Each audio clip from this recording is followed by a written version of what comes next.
Recientemente publicaba el DANE, el Departamento Administrativo Nacional de Estadística de Colombia, al Departamento Administrativo dependiente directamente del presidente de la República, del Gobierno Nacional, los resultados del censo poblacional que se efectuó en el año de 2018.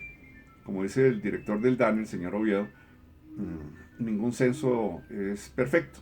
Esto generalmente se dice ante las críticas que en este caso han llovido contra los resultados. ¿Por qué? Porque inicialmente se había dicho que el censo había arrojado una cifra de población total de 45,5 millones de habitantes y después de ajustes, ahora resulta que un par de meses después somos realmente 48.258.496 personas mmm, residentes en Colombia. ¿Qué importancia puede tener esto? Pues toda la importancia del mundo. ¿Por qué? Porque las decisiones que toman los agentes económicos, tanto del sector público como del sector privado, se basan en la información. Por eso alguien habría dicho en alguna ocasión que quien posee la información tiene o posee el poder. Información es poder. Cuando uno no tiene información, cuando uno no conoce ni sabe, pues no tiene ningún poder. Entonces, eh, dependiendo de la población total, si es mayor o menor, se sabrá en qué monto habrá transferencias de los recursos públicos de la nación a los departamentos, municipios y distritos, por ejemplo.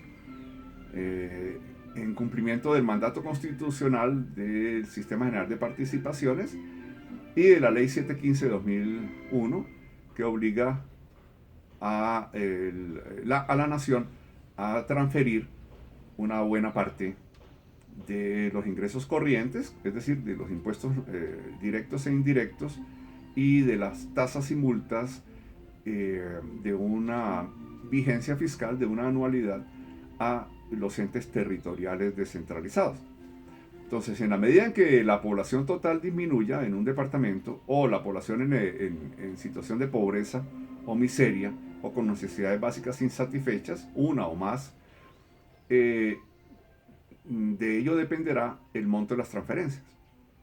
Y obviamente que también ese dinero, en mayor o menor proporción, podrá o no eficazmente solventar el gasto público social en educación pública, en salud pública, en saneamiento ambiental, en acceso a agua potable, en vivienda de interés social y otros factores que determinan el gasto público social como está definido en el artículo 41 del Estatuto Orgánico del Presupuesto Público, que es la del decreto 111 de 1996 en la República de Colombia.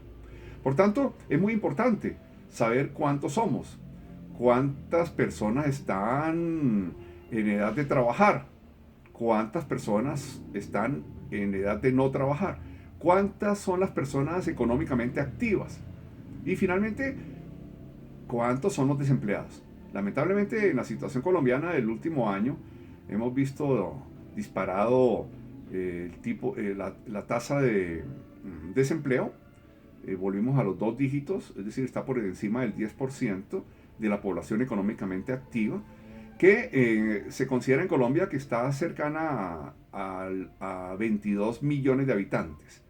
De esos 48,258 millones de habitantes que dio el DANE, corrijo la cifra, de esos 48,258 millones de habitantes de población total que tiene Colombia, 22 millones serían población económicamente activa, es decir, personas que están vinculadas como empresarios, como trabajadores asalariados dependientes, como cuentapropistas, como informales y o también como desempleados. Los desempleados hacen parte de la población económicamente activa de un país.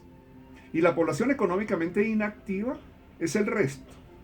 Es la población en edad de trabajar, pero que no está vinculada ni está buscando vincularse activamente a una actividad económica.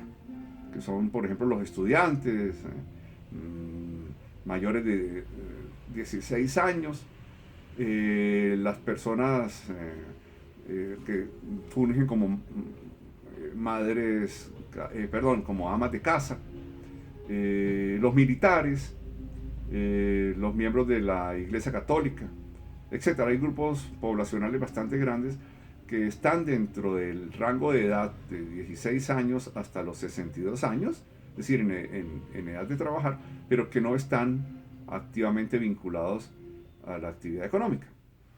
En la medida en que la información arroje que la población total es mayor, entonces tendremos que la PEA, si es de 22 millones de habitantes y sigue siendo la misma que cuando se consideraba que la población total era de 50 millones, implicará entonces mayores afugias para la población colombiana. ¿Por qué? Porque la población económicamente activa debería crecer en la misma proporción que crece la población total. De tal manera que no esté soportada la actividad económica y la producción de riqueza, los aportes que se hacen al fisco por parte de las personas en una pequeña proporción de quienes se denominan empleados y empresarios, que son quienes pagamos impuestos, a quienes se nos descuenta la seguridad social, los aportes para fiscales, etcétera, y quienes aportamos a pensión, a salud, etcétera, con lo cual se hacen grandes negocios y se genera riqueza también por parte de los administradores, así sea en beneficio propio, pero también como un ahorro nacional que permite la inversión o reinversión de sus capitales, sino también en el sentido de que la población económicamente activa es quien produce riqueza en favor del conjunto de la sociedad. Es decir, que mientras mayor población económicamente activa exista, mayor producción de riqueza podría darse. Ahora, el solo crecimiento económico no es suficiente. Recordemos que los propósitos de la hacienda pública son tres principalmente. Primero, la redistribución de la riqueza por parte del Estado.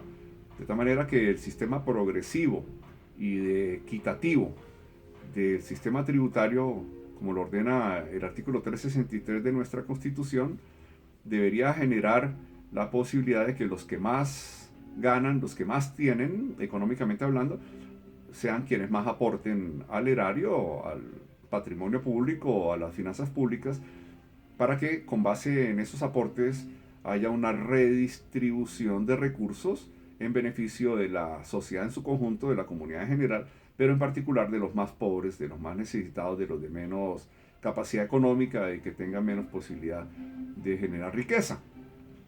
Y en segundo lugar, la asignación de bienes públicos, es decir, la defensa nacional, la seguridad nacional, la defensa del territorio, la administración de justicia, la legislación, la construcción, desarrollo y mantenimiento de la infraestructura física, la educación pública, la salud pública, la sanidad pública, la vivienda de interés social, etcétera. Una cantidad de bienes públicos que están en cabeza del Estado y que deben ser solventados, deben ser financiados por el Estado, pero en lo posible gracias a los aportes de los agentes económicos y en primer lugar, como lo prevé la teoría y la Constitución misma, con base en los impuestos, en los tributos de carácter directo, es decir, aquellos que son progresivos. Y finalmente, coadyuvar a la estabilidad macroeconómica, es decir, que cuando haya un ciclo económico negativo, de descenso de la actividad económica, o de desaceleración, ralentización, de crisis, de recesión o incluso de depresión económica, el Estado pueda gastar en ese momento lo que se ha ahorrado gracias a el superávit primario que tanto se predica fundamentalmente a partir de la ley 819 de 2003, de tal forma que el Estado, entonces, como lo planteaba John Maynard Keynes, contribuya a la estabilidad macroeconómica en el momento en que la economía privada está desajustada.